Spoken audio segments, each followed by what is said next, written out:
নমস্কার, শুভ সন্ধ্যা। কেমন আছেন আপনারা সবাই? আমি অনন্যার ব্লগসের আরও একটি ঝাঁ চকচকে নতুন ব্লগে আপনাদের সকলকে জানাই অনেক অনেক অনেক স্বাগত। আজ দিনটি বুধবার।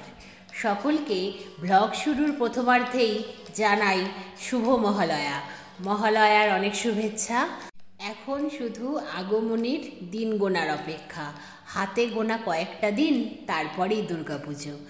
আজ সকাল থেকে এতটাই চাপে ছিলাম, হেয়ার স্মুথনিং করার পরে আজকে ছিল ওয়াশ করার দিন, সেই জন্যই আর ব্লগটি শুরু করাই হয়নি। তাই ভাবলাম আজ না হয় সন্ধেবেলার রুটিনটাই আপনাদের সাথে শেয়ার করি।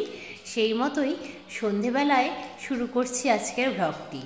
আজ তো ভোর 4টে বীরেন্দ্রকৃষ্ণ ভদ্রের মহালয়া শুনেছি, তারপর ওই দূরদর্শনে যে মহালয়াটি হয় সেটি দেখলাম।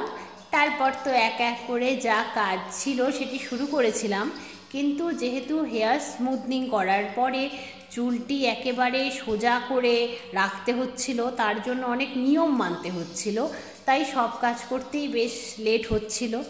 তারপর বুনু যে মুহূর্তে কল করে জানালো যে স্যালন খুলে গেছে, সেই মুহূর্তেই আমি তাড়াহুড়ো করে চলে গিয়েছিলাম। ভালোভাবে চুলটাকে ওয়াশ করে দিল, তারপর একটু চুলটা কেটে দিয়েছে। আইব্রোটার তো ভয়ানক অবস্থা হয়ে গিয়েছিল, তাই আইব্রোটাকেও ঠিকঠাক করে নিলাম আর কি। তারপর বাড়ি এলাম, বাড়িতে এসে বাদবাকি যা কাজকর্ম ছিল সেগুলো কমপ্লিট করলাম। তারপর স্নান সেরে পুজো করলাম, তারপর লাঞ্চ করলাম। লাঞ্চ কমপ্লিট হতেই বৃষ্টি চলে এলো, তাই মা বলছে আজ আমি আর ফিজিওথেরাপি করতে যাব না। তাই ভাবলাম পুরো সন্ধেটা তো বসেই থাকবো, তাই সন্ধে প্রদীপ দেখানোর পরে চা পর্ব সেরে ভাবলাম ঘরের যে টেবিল, এই দেওয়াল আলমারিটা, এগুলো তো ডিপ ক্লিন করাই হয়নি, তাই সমস্ত জিনিসপত্রগুলো নামিয়ে এক এক করে ডিপ ক্লিন করে নেব। এই দুটো ডিপ ক্লিন হয়ে গেলে যে জানলার দরজার পর্দাগুলো লাগানো হয়নি, পর্দাগুলো লাগিয়ে নেব। আর ফ্রিজের মাথায় টাওয়েলটা তো নামিয়ে কাচানো হয়েছিল, কিন্তু সে টাওয়েল আর দেওয়াই হয়নি। এই হেয়ার স্মুথনিং করার পর থেকে মাথা সোজা করে রাখতে রাখতে আমি ভীষণ ক্লান্ত হয়ে যাচ্ছিলাম, তাই করাই হয়নি। তাই ভাবলাম সন্ধ্যের সময়টা নষ্ট না করে এই কাজগুলো সেরে নিই বলুন। সেই জন্যই আর কি এক এক করে এই কাজগুলো সেরে নিচ্ছি। এইটুকু যদি আজকে করতে পারি তাহলে শুধু ওয়ার্ড্রপটা বাকি থাকবে ক্লিন হতে। ক্লিন তো হয়েছে, ডিপ ক্লিনটা হয়নি। সমস্ত কিছু নামিয়ে টাওয়েলটা চেঞ্জ করে ডিপ ক্লিন করে দেব।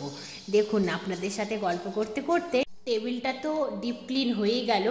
তারপর ভালোভাবে ঝাড়ু দিয়ে নিচ্ছি, কারণ একটা কিছু ডিপ ক্লিন করলেই দেখবেন অনেকটা করে নোংরা বের হয়।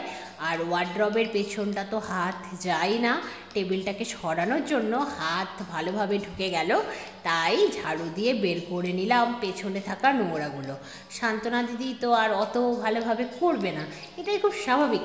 একজন হেল্পিং হ্যান্ড যার আরও 3টে বাড়িতে কাজ থাকে, তার পক্ষে এত করা সম্ভবও নয়।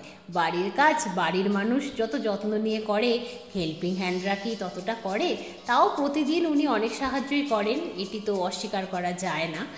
ঝাড়ু দেওয়া হয়ে যাওয়ার পরে ঘরের বড় জানলার পর্দা লাগিয়ে দিলাম। তারপর ভাবছি ফ্রিজের বাইরেটা শুকনো নেতায় কলিং লাগিয়ে ক্লিন করে নিই। তারপর একদিন সময় সুযোগ বুঝে ভেতরটা ডিপ ক্লিন করে নেব।